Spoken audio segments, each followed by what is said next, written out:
Volunteering is an important part of our community and how many local services are delivered to those in need.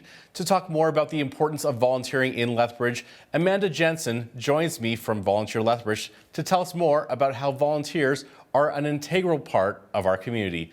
Amanda, thanks so much for joining us today. Thanks for having me. So first off, Amanda, can you give us a snapshot of how the Volunteer Lethbridge Association serves the community?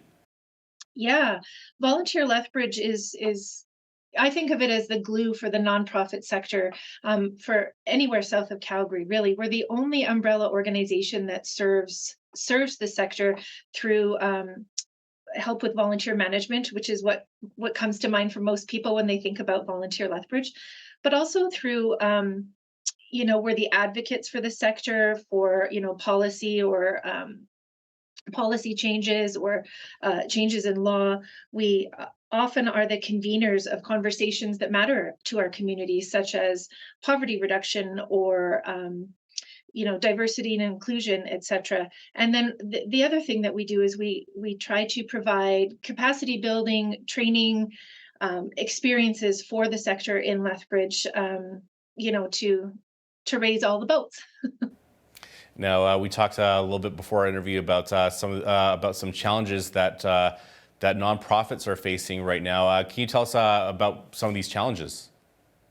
Well, yeah, as we were saying, there's a tremendous increase in demand for services for the large majority of nonprofit organizations, which is also kept coming at a time of more scarce resources. It's probably not a surprise to hear that resources are becoming more and more scarce, and due to the way that most grant funding is set up, we really are put in a position of fighting over scraps. The pie is only so big, and so we are we're constantly in competition with each other, despite the appropriateness or the need for the mission or for the organization. So we're really at this yin and yang point, which was definitely exacerbated by the pandemic. Some of us were fortunate to get pandemic response dollars during those years from various levels of government, and those programs, you'll see many of those programs that were working and were built up during that time due to the extra influx of cash, are now closing because the dollars just weren't sustainable. And we talked about inflation, which is a hot button issue all across Canada. How is that impacting nonprofits?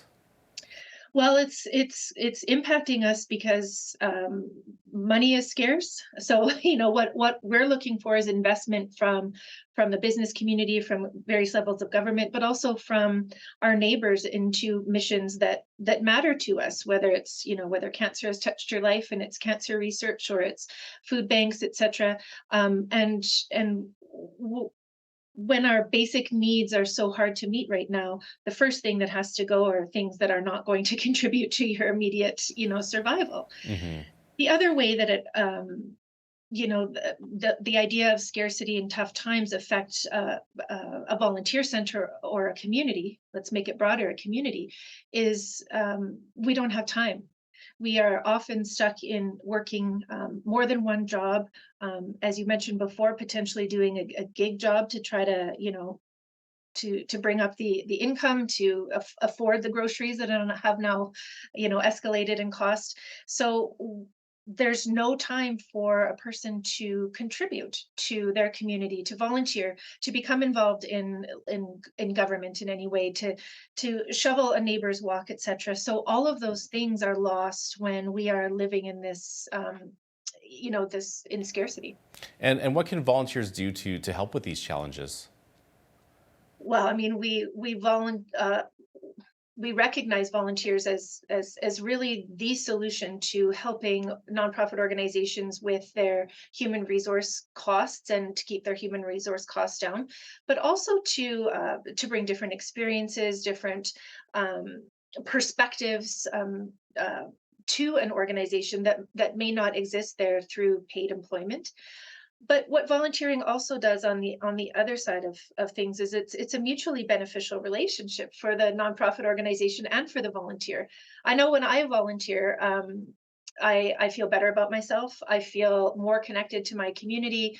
I feel I'm gaining experiences that I'll be able to use again in another situation. There's so many reasons to volunteer. So, it is so mutually beneficial to both the nonprofit organization and the person serving.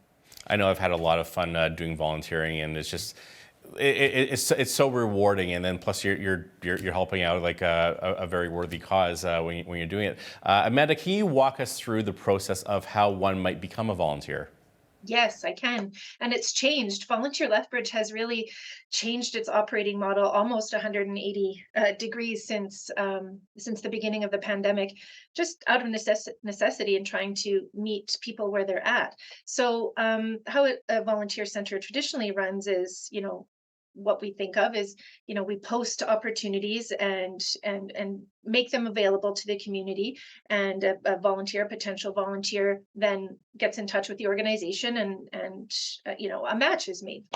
But what that didn't allow was for us as a volunteer center to actually know what was happening in between, whether matches were made, how they went, whether it was a good fit, what the turnover is, etc. So we are now centralizing, I suppose, I would call it volunteerism in our community, so that we do become the organization that not only does the promotion of opportunities, but we meet with people to try to, increase the probability of a successful volunteer relationship with a nonprofit organization based on what they bring to the table, how much time they have, their experience, etc. But then we take this one step further where we're screening them as well.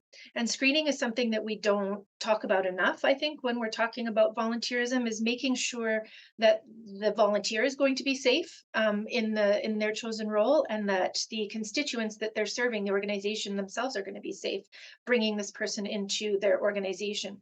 So that's a major change that we've made, is taking that step, so that it frees up the volunteer manager's time on the other end. So by the time the volunteer arrives at their door, they're ready to be trained and onboarded.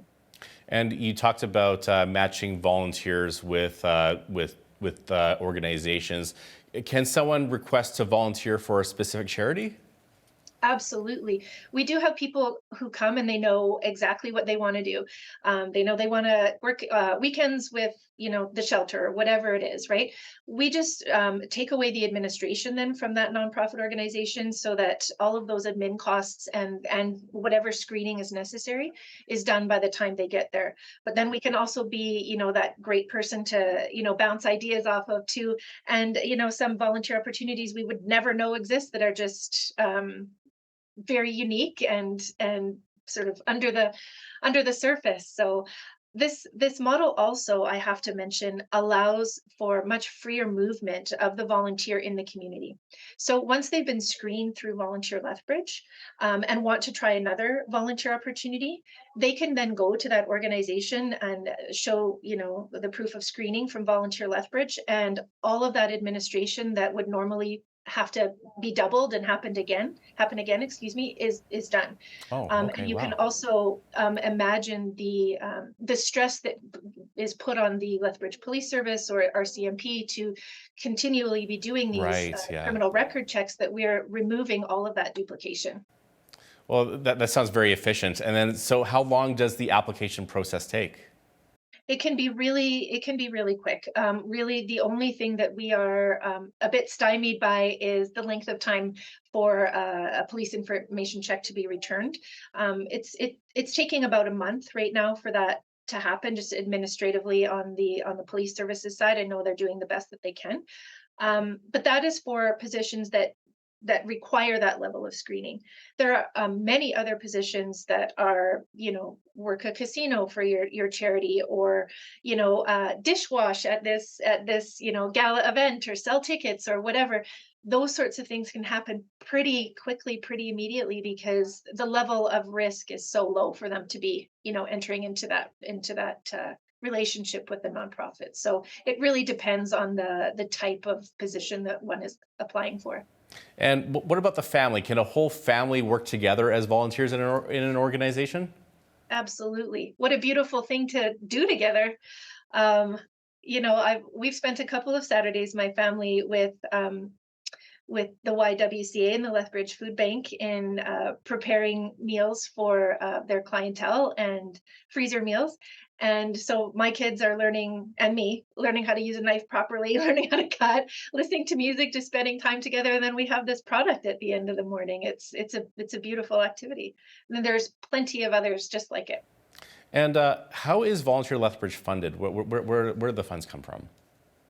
We get most of our funding is provincial at the moment through two operating grants. The rest, as an executive director, a lot of my time is spent looking for more opportunities, looking for grants, looking for programs that might fit. Sometimes we have to do that in order to bring new monies in, and then fundraising events and gifts from individuals who believe in our mission. We are a member-driven organization, so we do have, small income from memberships. So at any given time, we have between 100 and 150 nonprofit organizations that are paying to use our services. And who are some of the organizations that Volunteer Lethbridge works with? Volunteer Lethbridge is in a very unique position in that we are the capacity builders for other nonprofits that span the spectrum of age, whether it's sport, whether it's art, theater, social services, etc. We are blessed in that we can serve the whole swath of nonprofit organizations in the community and really be representative of the opportunities that are out there for the various interests that people have. So we're in a unique position in that we're not doing the work, but we get to support that work that's happening in the community across all parts of the nonprofit world. Great. And what are some challenges right now that the people of Lethbridge can help with? Oh my. Let's call them opportunities.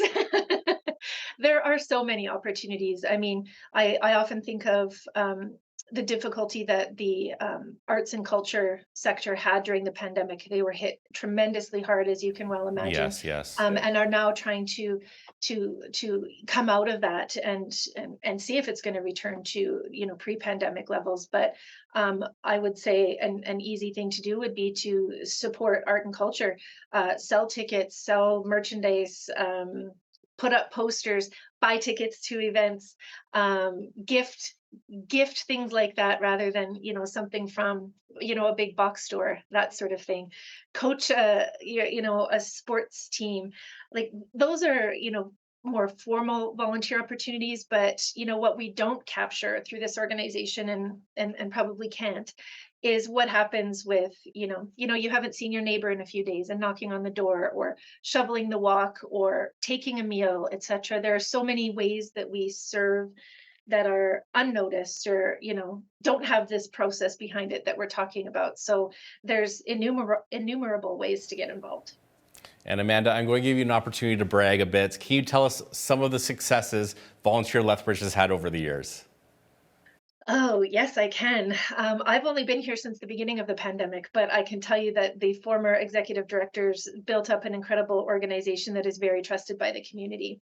I can tell you, since I've been here, changing that operating model is I can't overstate what a big deal it is in terms of providing better service to the volunteers, better service to our nonprofit organizations, and therefore the community. And I will say that this operating model is being watched very closely by provincial counterparts and federal counterparts to see how it works. And so I do expect the next couple of years with this organization to continue to be revolutionary, to be a leader and a wayfinder for the sector that specifically serves volunteers. So it's a really exciting time to be here. Also, really believe so strongly in how technology can make our lives easier and make the connections between nonprofits and potential volunteers in its community more accessible. And so I think that there's going to be a lot of interesting things that unfold over the next while. Well, Amanda, unfortunately, that is all the time we have for today. Thank you so much for joining us. Thank you. Have a wonderful day. You as well. That was Amanda Jensen with Volunteer Lethbridge. I'm Naveen Day, and on behalf of all of us here at Bridge City News, thanks for watching.